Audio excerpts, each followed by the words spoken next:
In this video, I'm going to be talking to you about contacts and how they're managed.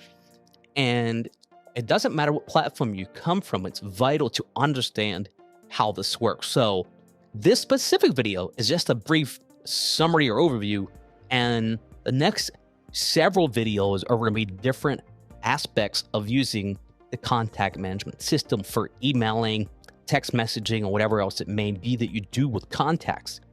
And so stay tuned.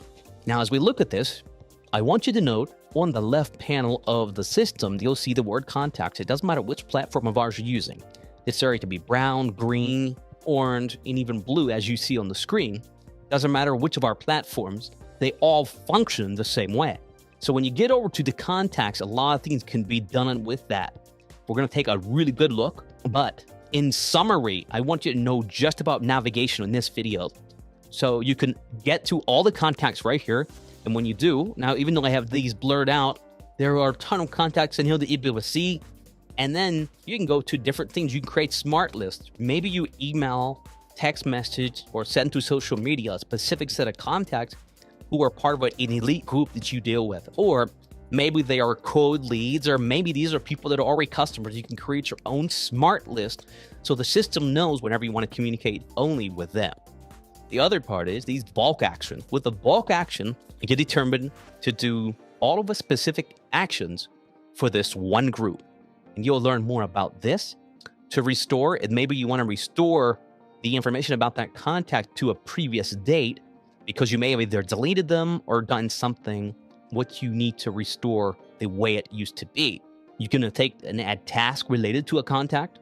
With a contact, you can assign any one of your team, any person that's a part of your group, to maybe have an appointment with that person, or things related to that specific contact. And maybe you say, call them at 3 o'clock on Friday to see if they're ready. You can give yourself an assignment and set up tasks. Then you can learn more about their company and always have that data. And you'll have information as much as you can collect, the more we can do with it. Then when it comes to the smart list I showed you, the very far left, you can start managing with this and all the really neat things you want to do with them. So that's how that's done. Now, as you look at the top of this screen here inside Contact, I can add a contact by clicking on the plus sign. I can actually have what's called a pipeline change. You're going to learn about that when I get to pipelines. But one of my favorite features with Contacts is I can add any contact to an automation that's already set up. I can take one contact that I just met, and I can add an automation to them that will communicate with them all year long via email, social media, SMS, text, and that type of thing. I can send them an SMS individually just by clicking on it, or I did send them an email just by clicking on it.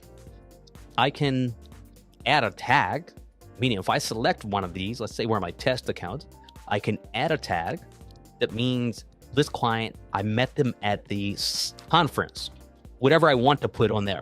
That's the parent. That's the husband, that's the wife. I may put whatever details I want, or I can remove a tag once added.